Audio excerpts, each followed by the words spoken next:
చాలా బాధాకరం.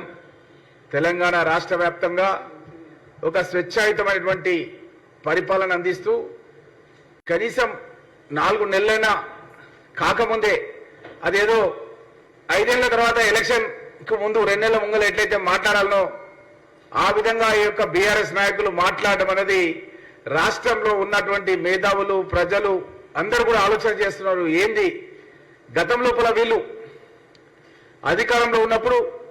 అధికారంలోకి వచ్చినప్పుడు కేవలం ఇద్దరే, ముఖ్యమంత్రి కేసీఆర్, మహమ్మద్ అలీ ప్రమాణ స్వీకారం చేసి 3-4 నెలల వరకు కేబినెట్ మీటింగ్ లేవు, కొత్త మంత్రులను కూడా తీసుకోకుండా వాళ్ళు ఇచ్చినటువంటి హామీలు ఒక్కటి కూడా 4-5 నెలల వరకు కనీసం అమలు చేయని బీఆర్ఎస్ ప్రభుత్వం ఈరోజు మా ముఖ్యమంత్రి పట్టుకొని హరీష్ రావు చెట్టి గ్యాంగ్ అని చెప్పి అంటున్నావు.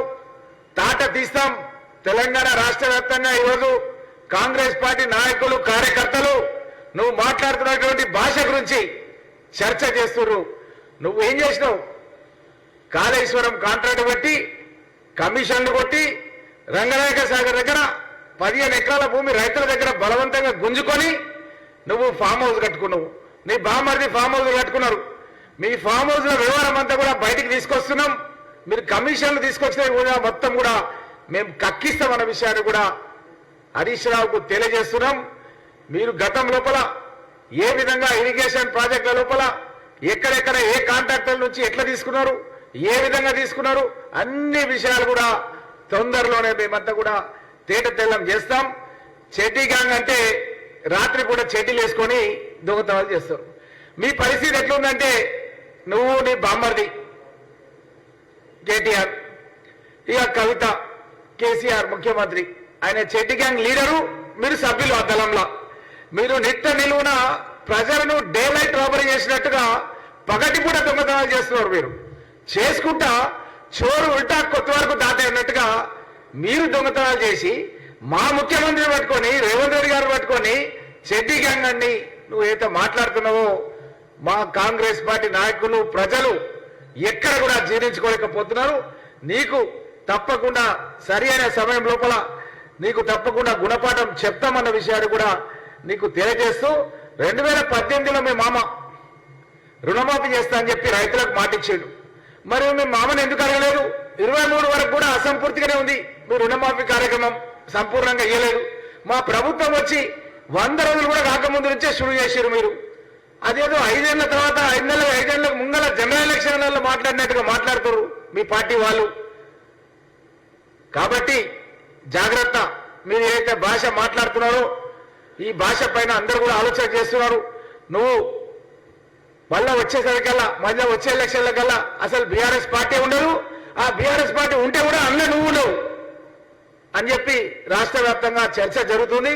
కాబట్టి నువ్వు ఏదైతే మా ముఖ్యమంత్రి పైన నువ్వేదైతే చెడ్డీ గ్యాంగ్ అని చెప్పి నువ్వైతే చేసినావు, బేషరతుగా నువ్వు ఇచ్చినటువంటి విమర్శను వాపస్ తీసుకోవాలి. లేకపోతే మా కాంగ్రెస్ పార్టీ నాయకులు కార్యకర్తలు నీకు రాష్ట్రంలో తిరగనియరని చెప్పి నీకు స్పష్టంగా హెచ్చరిస్తున్నాం.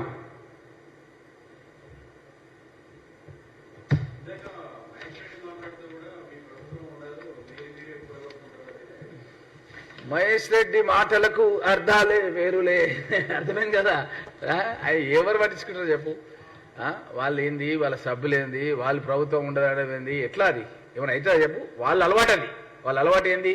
కర్ణాటక లోపల యడ్యూరప్ప అని మైనింగ్ కుంభకోణంలో జైలు శిక్ష అనుభవించాడు.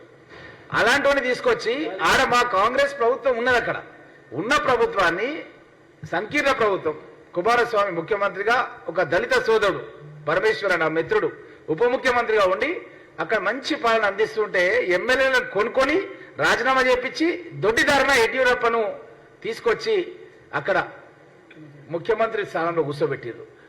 కమల్నాథ్ గారు మధ్యప్రదేశ్ లోపల ముఖ్యమంత్రిగా ఉంటే మా ప్రభుత్వాన్ని కూలగొట్టి ఆడ ప్రభుత్వాన్ని ఏర్పాటు చేశారు.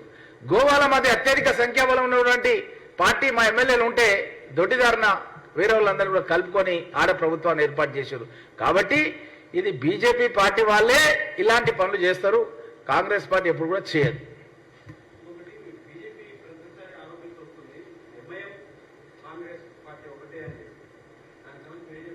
ఇప్పుడు ఎంఐఎంకు మాకు అఫీషియల్గా ఎక్కడైనా పొత్తు ఉన్నదా? ఎక్కడైనా ఏమైనా అండర్స్టాండింగ్ చేసుకున్నామా?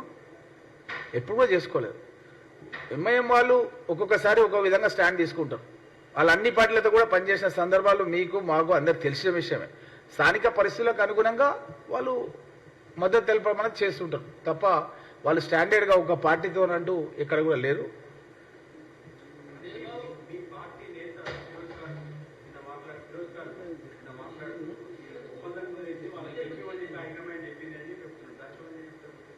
అదే చెప్తున్నాను కదా.